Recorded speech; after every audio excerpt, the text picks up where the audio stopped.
그 책을 한 권 읽었는데 한번 꼭 읽어보실 필요가 있어요. 성공하는 사람에겐 표정이 있다는 책입니다.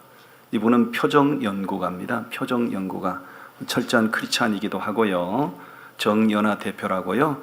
이분은 전문가적인 입장에서 사람들의 모든 표정을 연구하는 분이에요. 이분이 낸 책인데 베스트셀러입니다.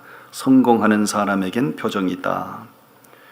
이 내용을 보니까 표정 관리가 안 되면 사람을 얻을 수가 없고, 사람을 얻지 못하면 무슨 일을 해도 안 된다는 거예요. 성공하는 사람들은 표정을 통해서 많은 사람들을 끌어당긴다는 거죠. 사람들을 얻는다는 거죠. 사람을 얻게 되면 그 사람은 무슨 일을 하든지 일이 된다는 겁니다. 표정이 대단히 중요한 거예요.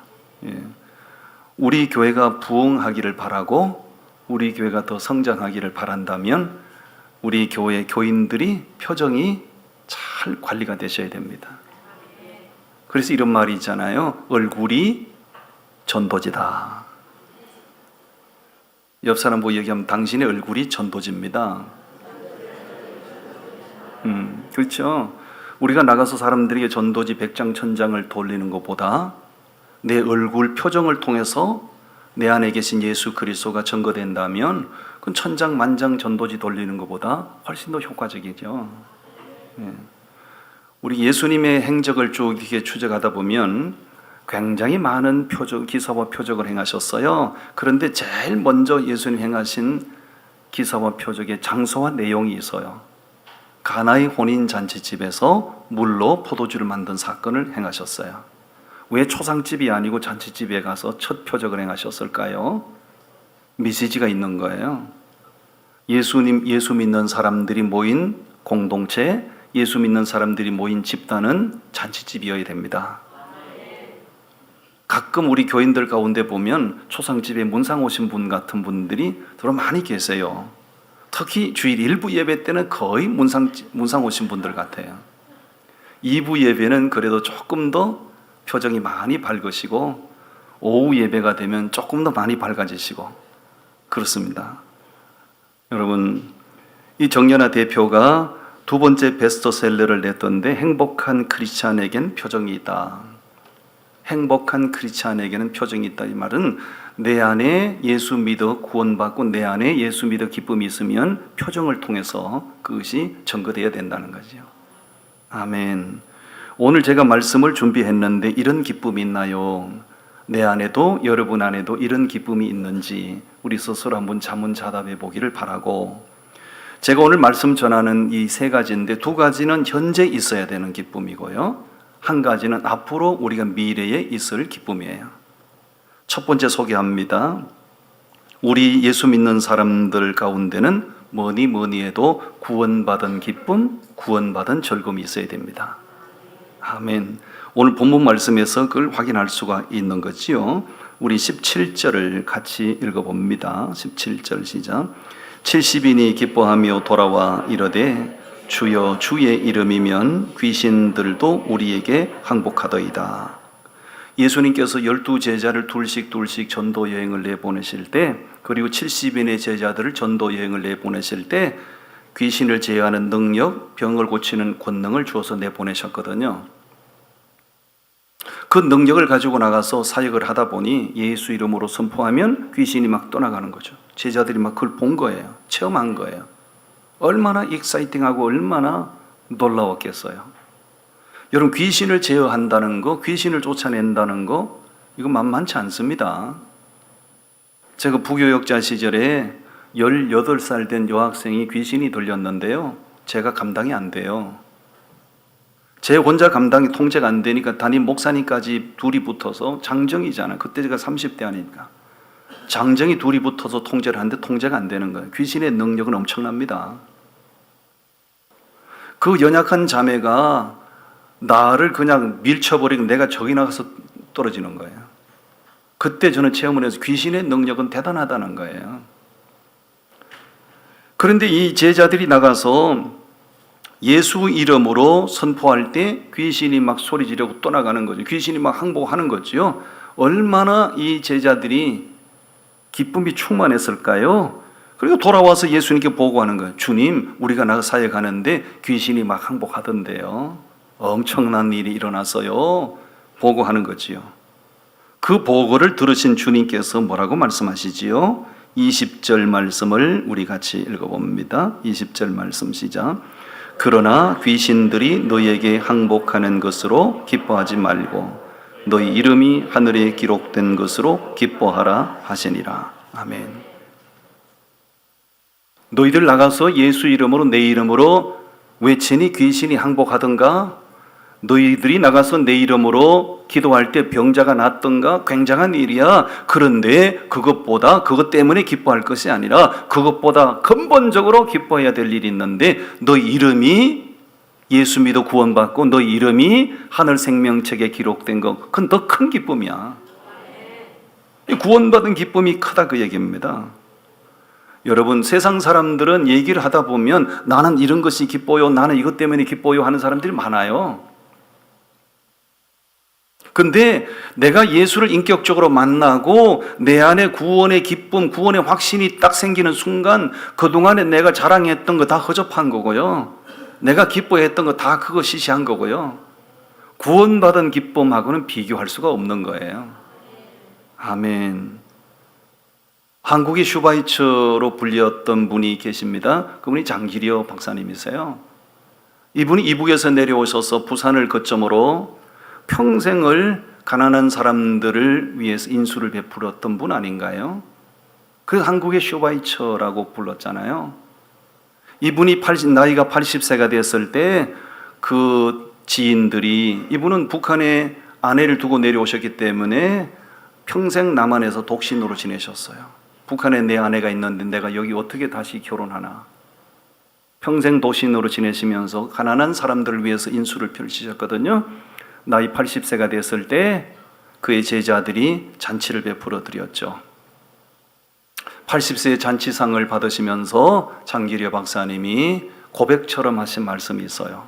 내 평생에 세 가지 참 기쁜 일이 있다. 첫 번째는 내가 결혼해서 내 아내가 첫 아들을 낳았을 때 하나님이 주신 선물로 알고 너무너무 기뻤다. 두 번째는 우리가 일제강점기에 지배를 받고 민족 주권을 상실한 채 우리나라 송기정 선수가 비록 가슴에 일장기를 달고 뛰었지만 베를린 올림픽 마라톤 경기에서 우승했을 때 나는 말할 수 없이 기뻤다.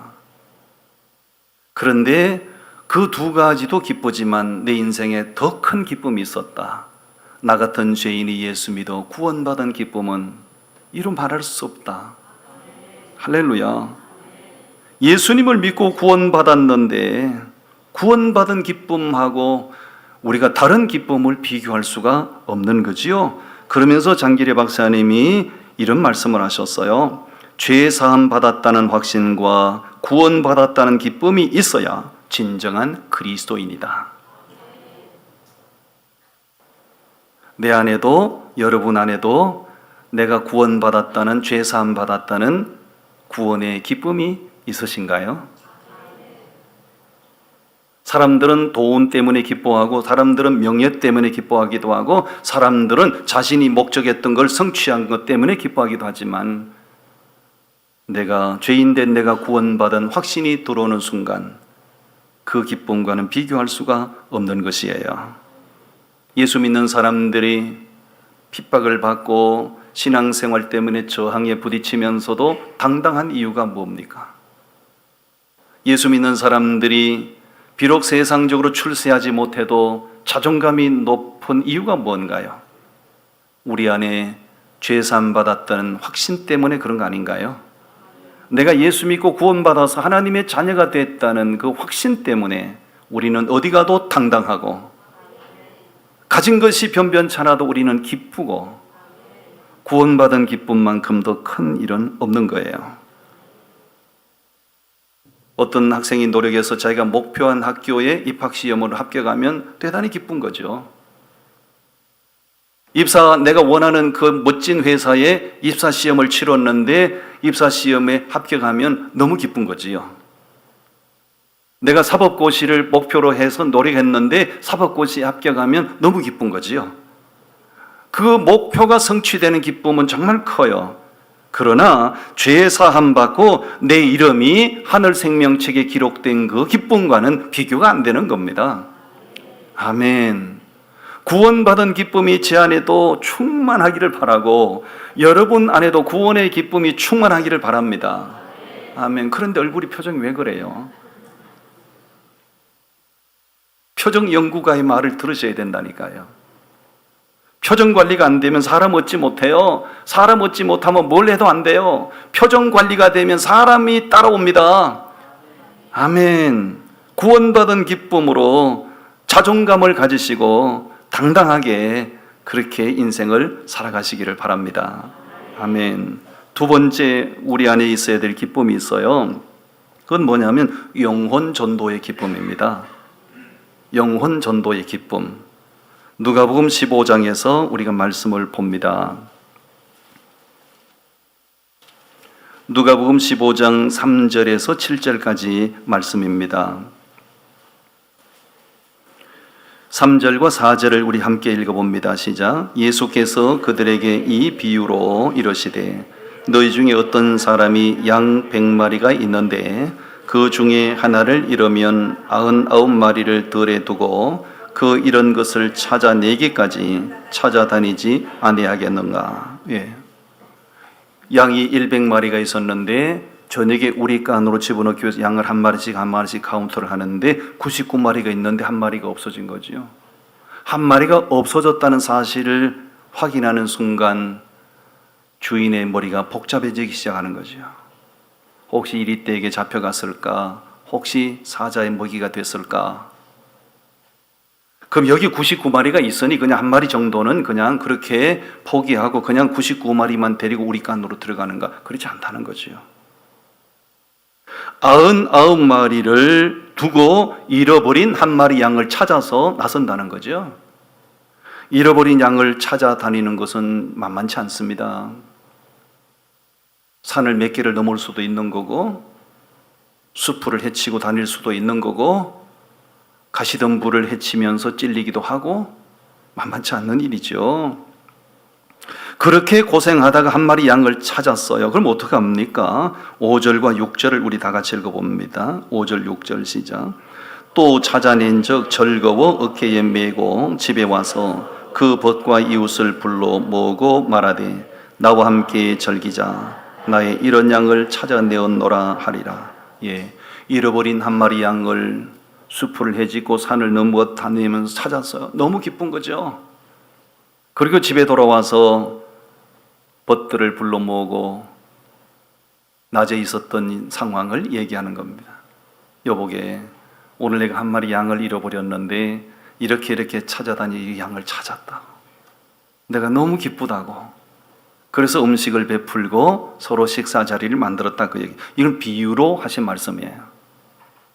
무엇을 비유로 하신 말씀인가요? 7절 말씀을 함께 읽으시겠습니다. 7절 말씀 시작. 내가 너희에게 이르노니 이와 같이 죄인 한 사람이 회개하면 하늘에서는 회개할 것이 없는 의인 99으로 말미암아 기뻐하는 것보다 더 하리라. 아멘. 그렇습니다. 잃어버린 한 마리 양을 찾았을 때 그 기쁨을 주체할 수 없는 것처럼 내가 잃어버린 한 영혼을 전도해서 그 영혼이 예수 믿고 주님의 품으로 돌아올 때 하늘에서 기쁨의 잔치가 열리지 않겠는가? 한 영혼이 주님께 돌아오는 것만큼 기쁜 일은 없는 거지요. 잃어버린 영혼이 스스로 자발적으로 하나님 앞에 돌아올 확률은 대단히 낮습니다. 내가 예수 믿어 죄사함 받은 확신이 있는 사람이 그 예수를 말해야 그 영혼이 주께로 돌아올 수 있는 거야. 내가 예수 만난 체험이 확실한 사람이 나가서 그 확신 가지고 가서 내가 만난 예수를 말하고 권면할 때 그 영혼이 주께로 돌아올 수가 있는 거야. 나의 수고를 통해서 그 영혼이 주님의 품으로 돌아올 때 나도 기쁘지만 하나님의 나라에서 기쁨의 잔치가 열린다는 겁니다. 아멘. 전도의 기쁨이 충만하시기를 바랍니다. 왜 그렇게 잃어버린 영혼을 우리가 찾아서 전도해야 되는가? 그것은 한 영혼의 가치 때문이에요. 주님께서 친히 말씀하셨어요. 한 영혼의 가치가 온 천하보다도 귀하다고. 한 영혼에 너무나 소중하기 때문에 우리는 예수 만난 사람이 나가서 전도하는 거예요. 구원의 확신 있는 사람이 나가서 얘기하는 겁니다. 그렇게 해서 나의 수고를 통해서 한 영혼이 돌아온다면 하나님의 나라에서 기쁨의 잔치가 열린다는 겁니다.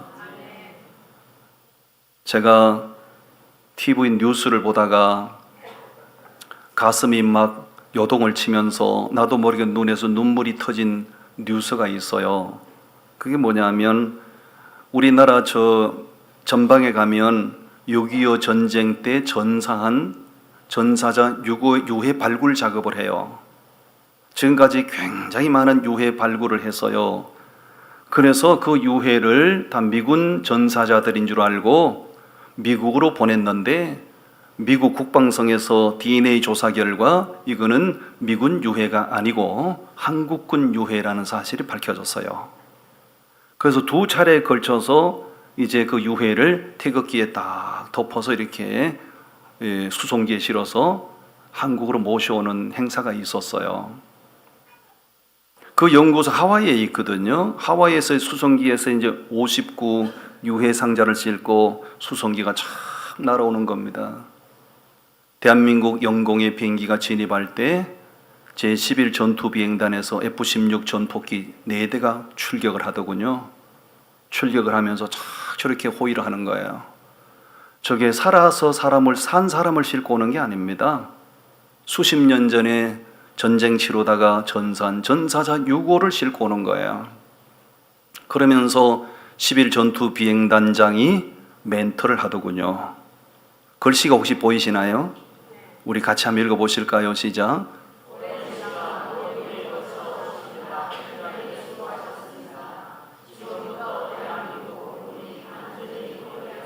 저걸 딱 읽는 순간에 내 눈에서 눈물이 팡 터지는 거예요.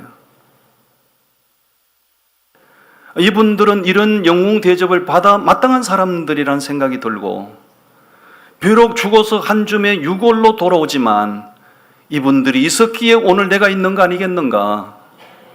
이 전사자들이 있었기 때문에 오늘 우리 대한민국이 있는 거 아니겠는가? 이분들은 비록 한 줌의 유골로 돌아오지만 영웅으로 환대받는 것이 당연한 거라는 생각이 들고, 그 전투 비행단장이 기내 방송을 통해서 이제부터 우리가 안전하게 호위하겠습니다. 나도 모르게 눈물이 터지면서 가슴이 막 방망이질을 하는 거예요. 한참 후에 16구 전사자가 그런 동일한 과정을 거쳐서 16구 전사자가 2차로 이제 한국으로 돌아온 일이 있었어요. 그 수송기가 성남 비행장에 도착한 시간이 새벽 2시예요. 새벽 2시. 새벽 2시면 다 만물이 잠드는 시간이에요. 그 새벽 2시에 대통령과 정부 관계자들이 다 나가서 도열을 해서 16구 전사자 유골이 돌아오는 걸 정중하게 환영을 하고 맞이하는 거예요. 저걸 보면서도 내 눈물이 터지는 거예요. 대통령은 나라의 국군 통수권자로서 새벽 2시가 아니라 새벽 4시, 6시가 돼도 저렇게 정중하게 맞이하는 것이 당연하다 생각이 들어요. 그러면서 이 뉴스를 보면서 내 안에 영적인 메시지가 들려오는 거죠.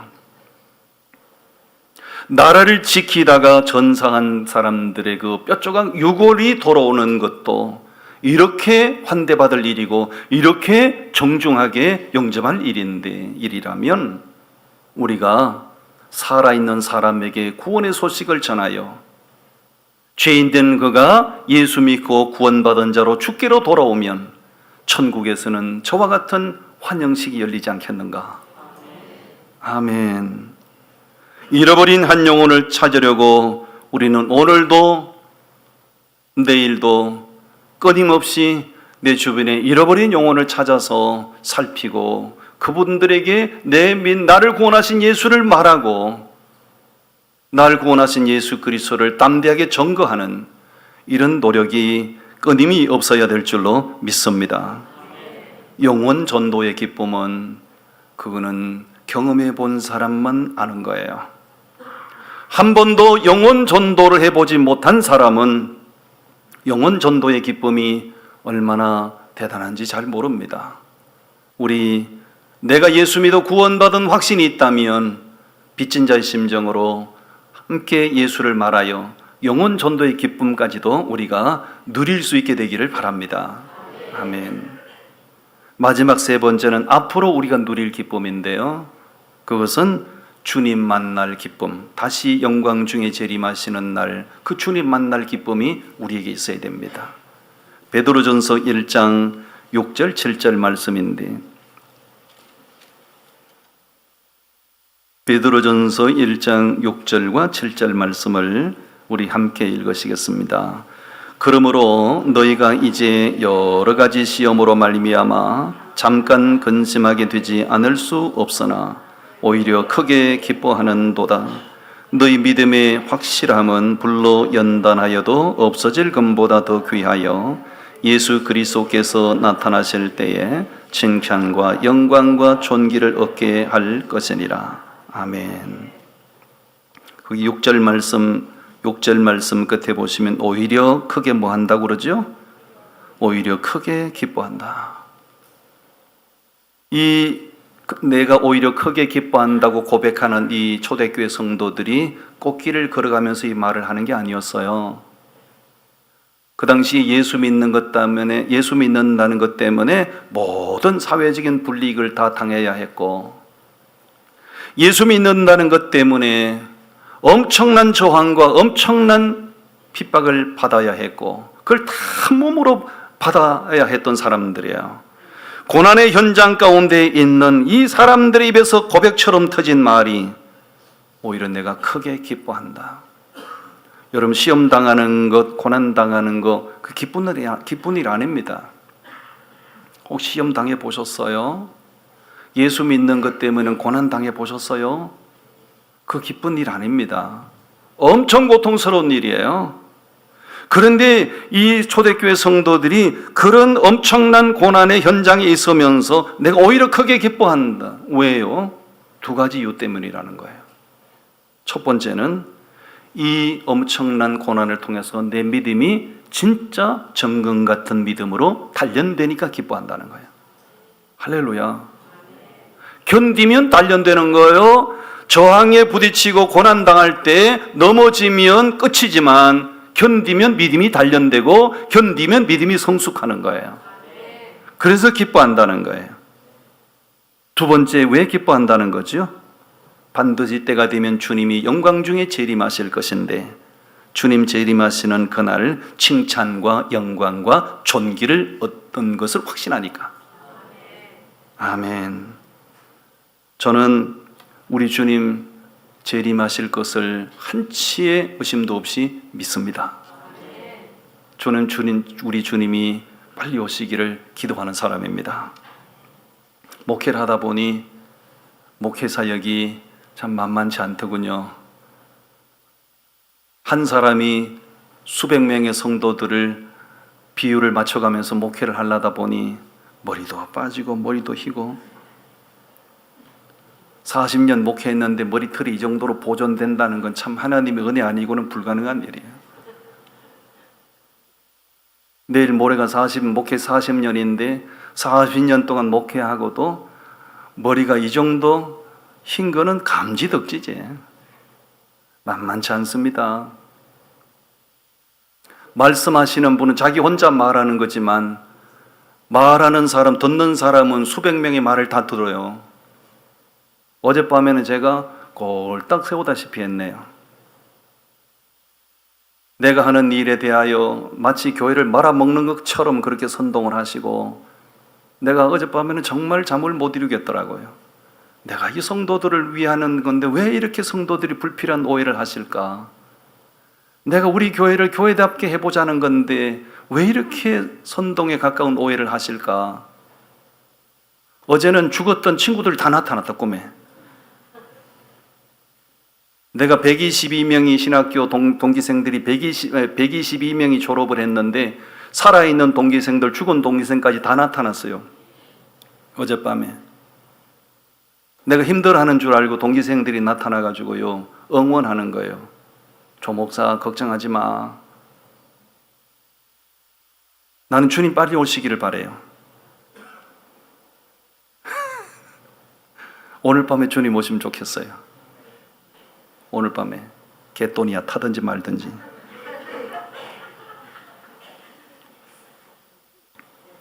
여러분, 신앙생활 때문에 저항에 부딪히면 참 힘들어요. 연약한 육신을 입고 있는 이상은 참 힘들어요. 넘어지면 끝이지만 견디면 성숙이고 견디면 상급이에요. 여러분, 고난 없이 연단 없이 금이 단련되는가요?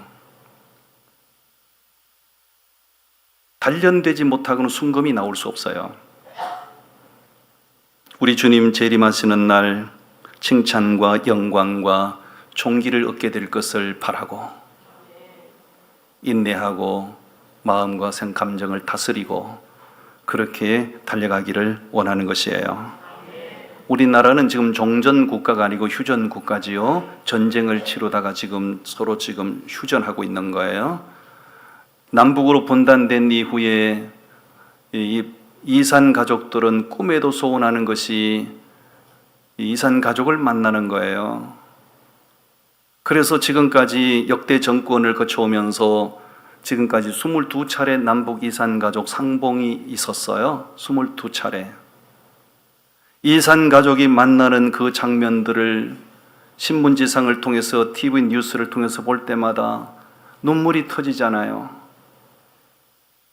이산의 아픔을 겪어보지 못한 사람은 정말로 공감할 수 없겠지만 부모 형제 남북 간에 헤어진 채로 생사를 모르다가 수십 년 만에 서로 주선해서 정부의 노력으로 이렇게 흩어진 이산 가족이 만날 때 그 만남의 기쁨, 그 상봉의 감격을 주체를 못하는 거예요.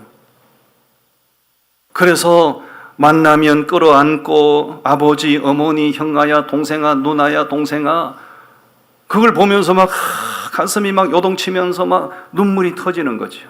너무 기뻐서. 그런데 너무너무 아쉽게도 그 기쁨은 2박 3일로 끝나요.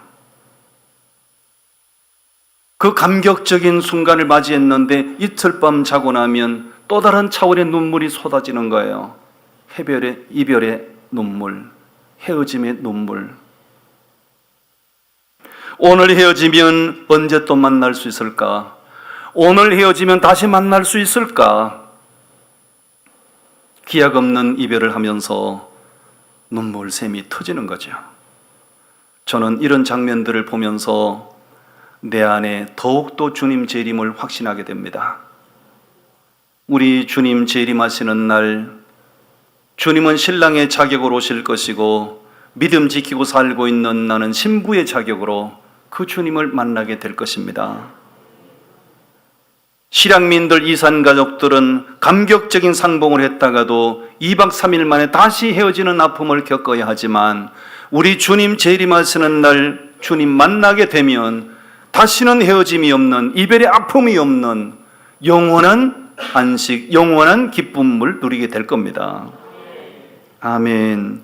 주님 재림하시는 날 주님이 내게 껌먹거리 안 걸어주셔도 괜찮아요.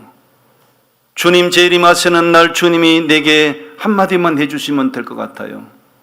조 목사, 너 목회 제대로 하다 왔네. 이 말씀 한마디면 저는 족할 것 같아요. 조 목사 40년 넘도록 목회하면서 이런저런 볼 걸 못 볼 걸 다 봤잖아. 그런데 너 안 넘어지고 목회 잘하다 왔네. 이 말씀 한마디 들으면 저는 족할 것 같아요. 여러분들도 마찬가지 아닌가요? 너 지금까지 예수 믿고 볼 걸 못 볼 걸 다 보면서도 넘어지지 않고 믿음 용케 잘 지켰네. 주님 오시는 날 그 말씀 한마디 들으면 그것으로 족하겠습니다. 아멘. 여러분, 구원받은 기쁨은 지금 누려야 되는 거고 영원 전도의 기쁨도 지금 누릴 수 있는 거고 주님 만날 기쁨은 머지않은 훗날 우리가 누리게 될 기쁨입니다. 이 기쁨이 우리 안에 가득하고 충만해서 어디를 가든지 기죽지 마시고 당당하게 자존감을 가지고 그렇게 살아가시기 바랍니다. 아멘. 기도하겠습니다. 하나님 아버지 감사합니다.